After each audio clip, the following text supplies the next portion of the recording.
Good morning and welcome back to another video, and today we are going to be going over how to make gold in 2021. Now just stick around and enjoy the video. Okay, so I know it's about halfway through the year, but I think this is very much overdue, but that is how to make gold in 2021. Obviously we've had a bit of a lull since the release of Shadowlands, so let's get back into it because obviously things are kicking up a notch soon, and that means we're going to be getting more stuff that we should be doubling down on to make gold.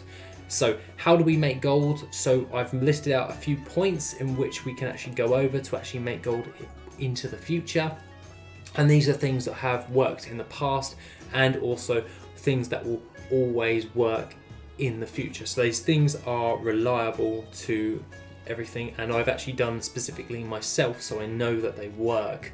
Otherwise I wouldn't be talking about them if I knew they didn't work. That being said, let's get on to our first one, and no surprise is crafted legendaries. Obviously crafted legendaries in Shadowlands is one way in which to make gold. This is generally a very good way, especially with crafted legendaries, because people want to have the best gear, they want to get geared up fast, and with people leveling alts, as we're like over 6 months into the expansion, we are pretty much, people are obviously leveling their alts and they want to just gear out their characters even more.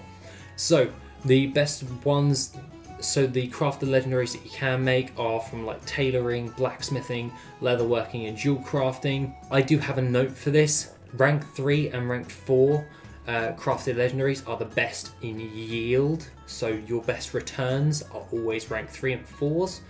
The barrier to entry for crafted legendaries is your rank 1s and rank 2s.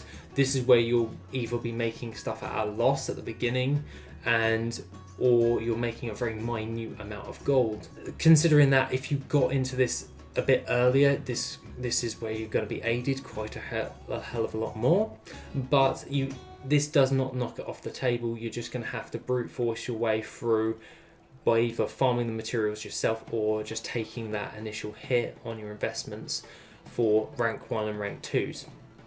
That's the barrier to entry for crafted legendaries, but as soon as you hit those rank 3s and rank 4s, you're going to get the sales there, you're going to get the profit there. It's just pushing through those first 1 to 2 ranks where you're making a loss or you're making very little profit overall.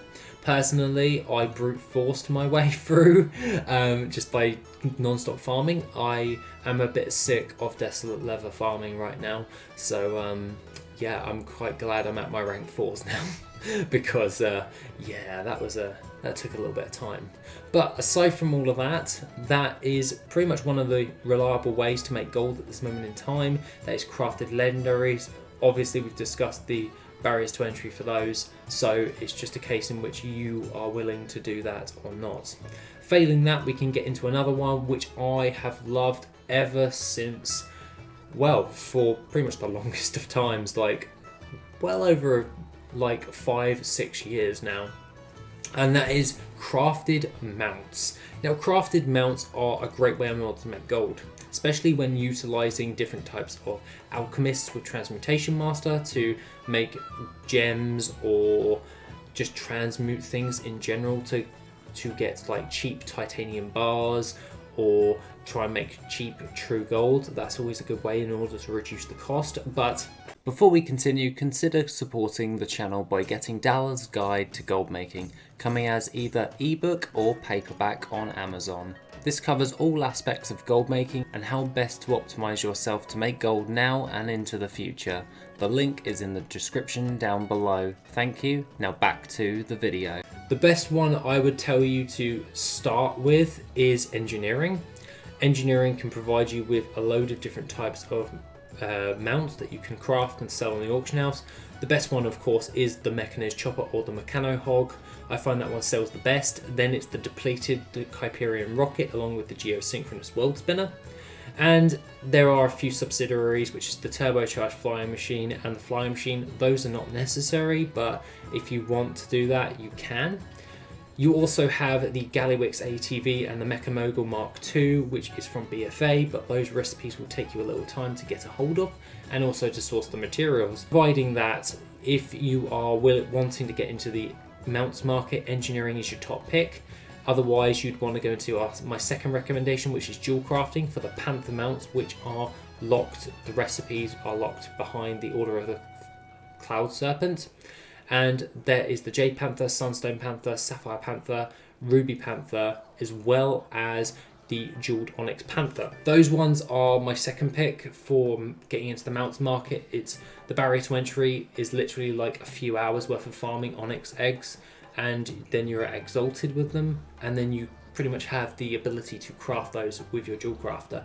So as well as that, adding that in with the Living Steel Transmute with Transmutation Master, you should be able to bring price down to increase your profit for crafting those mounts, and you'll be able to pull in a profit each and every day. That's one way in which I like to do it. And then I move on to my next one, which is Alchemy. Now there's a barrier to entry for Alchemy with mounts, as there's only one mount, and that is the Vial of the Sands. This mount is definitely well worth your time farming up, but it's going to take you a hell of a lot of time. So it depends on how much you value your time. Vial of the Sands craft for mounts production is insane when it comes towards your profit potential, especially with your alchemist in certain attributes. So I have an Elixir Master and a Transmutation Master to make the flasks of Titanic Strength and the Flask of the Winds, as well as my True Gold at a reduced cost. Average is around about 15 to 20% for the transmutation proc, so I can reduce the cost of my materials, of all of my bulk load of mounts, and then I can sell that a bit more competitively for more gold. The other thing of note for this is, though, getting hold of the recipe. You get this through canopic jars.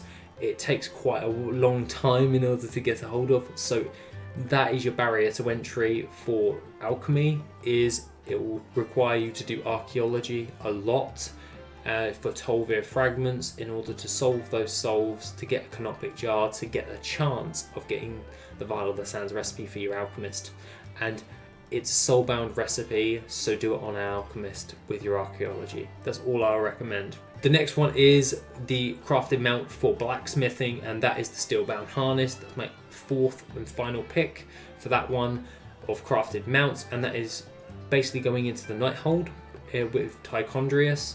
You take him out not in LFR. If you do it in LFR, the recipe will not drop for you, but you should be powerful enough to actually go do that anyway on normal mode. And you take out 𝐑𝐞𝐜𝐴, you get the Steelbound Harness recipe, make sure it's at Legion level 100, and you should be able to learn that mount. The only barrier to entry for that is the Bloods of Sargeras, which you need 50 of those to craft that mount. I tend to just stick my blacksmith with herbalism, and then I run the Dark Heart Thicket, and that's how I'm able to brute force loads of bloods while also doing a material farm which gives me regular gold as well. That will always do that. But overall, crafted mounts will give you a lot of gold, and I tend to find that it is one of my most favourite ways in order to make gold overall. That being said, let's move on to our next one at 4, and that is Raid Night Sales. This is flasks, potions, meals and feasts. Those primarily are the ones that you should really be double downing on. So for raid nights, you're mainly stocking up on materials throughout the follow-up for a weekly reset. So obviously for me, my reset is Wednesday for EU, and I will stop buying stuff on a Monday because I know it's cheaper by looking at them under my journal.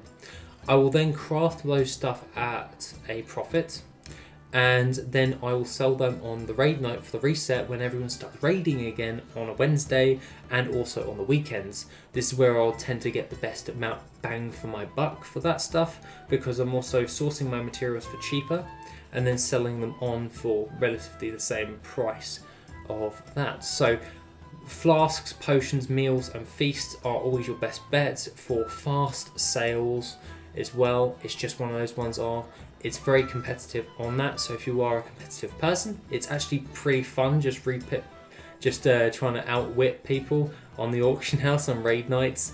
I tend to love it, even if I did lose some gold at some points, but it's one method to make gold, and it's a very good way of making gold because you can make a hell of a lot of profit in a night, and that's only from around about 6 o'clock to about 9 o'clock, where it just goes crazy for people just buying stuff on the auction house. So your time for sales is then, and then you're just stocking up for the rest of the week on all of that raid night stuff, and you just sell it all in those few hours. It looks kind of nice just getting all those sales. But aside from that, let's move on to our last one at number 4, and that is casual gold camping. Now, I talked about this in a few videos quite a while ago and also regularly, and that is basically just by getting an alternative character and you placing it in a specific area. This could be either for the Reigns of Poseidon mount, this could be the Timeless Isle battle pets, or the Sealed Tome of Lost Legion. Those 3 are the best ones to do, in my opinion. Now, those will be like, you will basically place your ult in like Vashir, and you just go to all the spawn locations once every 4 hours, and it takes about 5 minutes to do. And basically, if the rare's up, you kill it, you get the 100% mount.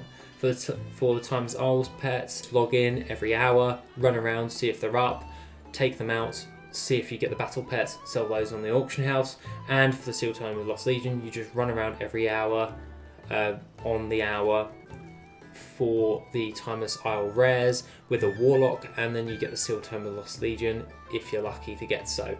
These are definitely well worth your time doing. There are obviously more casual gold camping farms out there. I've covered them in the past, but other than that, those are my 3 top best ones that you should be doing. And overall, I've made a hell of a lot of gold with all of these different types of methods so far. So that's why I've made this into one compiled video for how to make gold in 2021. Other than that, guys, have a wonderful rest of the day, and I shall see you in the next video, which will be soon.